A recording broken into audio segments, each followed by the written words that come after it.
And we are back here live at Morehouse College in Atlanta this morning. This is a private, all-male, historically black college located in the heart of Atlanta. Its alumni include Martin Luther King Jr., Spike Lee, Homeland Security Secretary Jay Johnson, among many others that you may have heard of. The school has also been getting attention from some of the presidential candidates this time around, with Bernie Sanders drawing a massive crowd of 5,000 people when he spoke here just a week ago.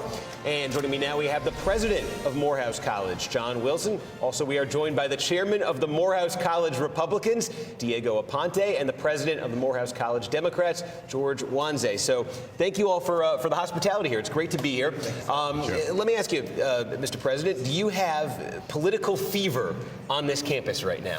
Well, political fever is on this campus. Our students are very active and very engaged. And, you know, this is a great place. We are very much engaged in the political conversation. Obviously, with graduates like Martin Luther King Jr., we care about what goes on in the country. And Morehouse men have always been engaged. I will say to you that a couple of the names that you mentioned, Spike Lee and Jay Johnson in your opener, are actually classmates of mine.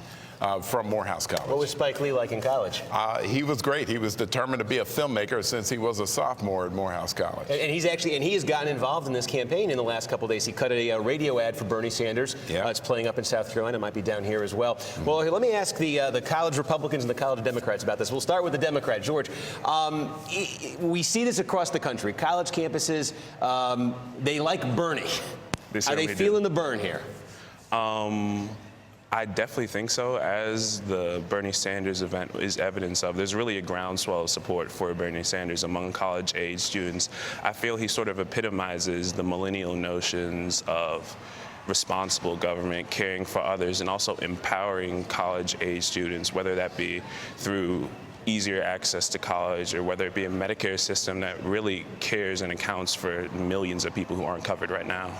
Are you supporting one of the candidates? Are you with Bernie Sanders? At this point, I'm still undecided. I believe both candidates are really qualified and really seek to usher in a new era of change and progress for the American people. I think at Morehouse, a lot of the students, Democrats and Republicans, like what Obama did with his term and want to see, in essence, a successor who can sort of be a herald for the change like Obama was. And Diego, let me ask you, on the Republican side, yes. We were just talking about this with Cal Perry, and he's out there talking to voters everywhere this week. And what I like about that segment is we tend to look at voters and we think of categories right away. And we think of the black vote and we think it's overwhelmingly Democratic. But here you are at a historically black college with the college Republicans. What is that experience like, being a college Republican at a historically black college? I think it's been challenging at first, you know, being in a highly Democratic campus.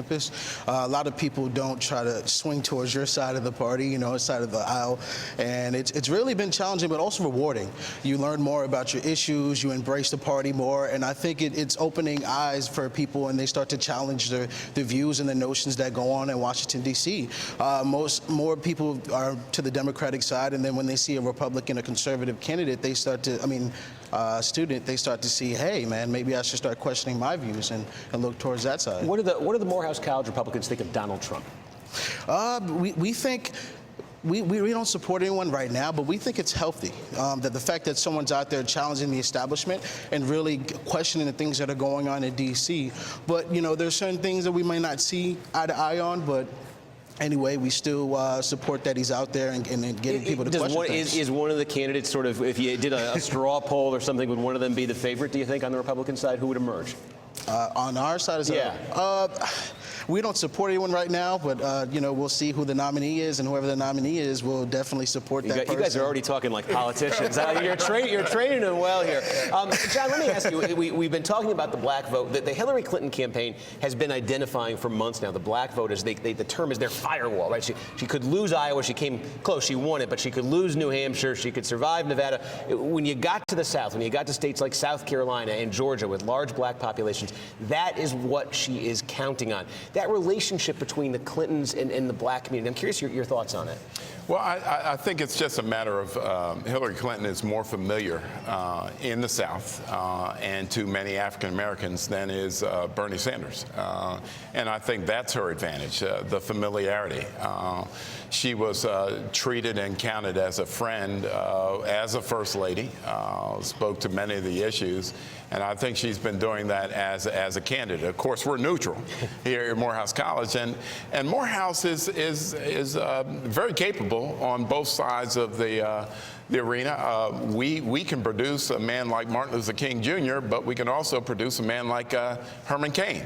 Now, that's a broad spectrum of men. There's a lot of people in between, and we have two sharp students here who illustrate that you can come from different perspectives and be intelligent in every way. Oh, well, you guys have been great hosts to us, and really appreciate you having us. I am going to stick up for my alma mater, though. You guys gave Martin Luther King his undergraduate degree. He got his divinity degree from my alma mater, Boston University. So well, he did. He going to get that one in. But John Wilson, the president here, appreciate that. Diego Aponte, chair of the college Republicans, George Wanze, college Democrats. Thanks for joining us. Really appreciate it. You look great in that sweatshirt. Hey, you guys gave it to me. Thank you. I'm taking this back to New York with me.